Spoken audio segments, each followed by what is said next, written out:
Hello, I am Deanne Charles. I'm a registered dietitian with the Northwest Regional Health Authority. Did you know that every time you eat, you either fight a disease or feed a disease? Today, we would like to look at how are we going to feed the disease that you may have. We would like to talk about kidney disease. There are 4 areas that I would like to speak about with respect to our diet and kidney disease. Firstly, we have sodium. Notice I have said sodium. Sodium is found in salt. And if you keep thinking of having a low salt diet, you may not realize that there are other foods that you're eating that contain a lot of sodium. Sodium is found in processed foods, sausages, cheese, hamburgers, a lot of the foods that we eat away from home. We need to start reducing the amount of sodium in the diet by reducing the frequency with which we eat away from home. We need to start preparing our own foods and using more seasoning herbs, fresh herbs, the garlic, the ginger, the cayenne pepper to make food taste well. Sodium is also found in foods naturally. Meat, fish, eggs, even some vegetables, spinach, carrots, beetroot.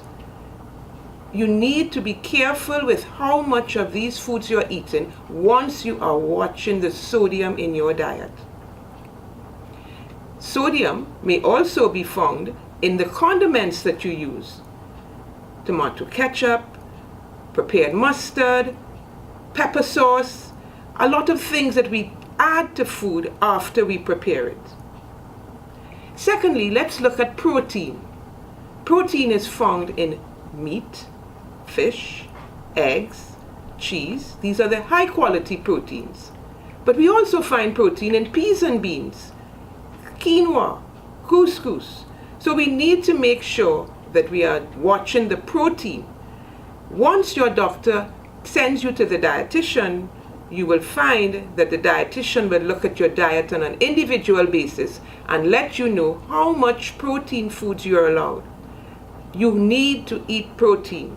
The quantity would be determined by your blood tests.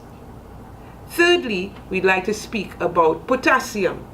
This is another mineral salt. Potassium is found in a lot of our local fruits and vegetables. But there are different ways of getting rid of potassium or even reducing the quantity. And depending on the level of potassium, we would advise to cook your vegetables in a method called leaching, where you need to soak overnight and then you discard that water and you boil in fresh water the next day.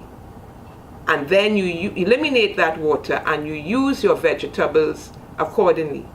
The other vegetables that we just can't give you on a regular basis, as bhaji, callaloo bush, pak choy, these are things that you've got to be careful of because these can raise your potassium. Potassium affects your heart. For a lot of the fruits, you would get a list that would determine the fruits that you can have and the ones you can't. Fourthly, we have phosphorus. Phosphorus is another mineral in your diet that you need to be careful of when you are looking at kidney disease. If you're a diabetic with kidney disease, you may have been told previously to eat a lot of whole wheat and whole grain, but now you have developed kidney disease and your dietitian will tell you, no, continue to avoid those things and don't use them because of the phosphorus. We would depend on the blood results. So there are times with your diet in these 4 stages where things may be high on your plate, things may be low. But to cover all of those, we want you to have a good energy level. And therefore you need to eat your carbohydrate foods, your rice, your provisions, your pastas, your macaroni, your spaghetti, your potatoes, your flours, pastel, cornmeal. These are things that will be incorporated into your diet, but on an individual basis. So the 4 things to look out for: watch your sodium, Be careful with the quantity of protein in your diet. You need to be aware of how to prepare vegetables and fruits. You have to be careful of if you're looking at potassium. And finally, phosphorus may be another mineral that you may have to avoid with kidney disease. Remember what I said? When you eat, you either fight a disease or feed a disease. Be blessed.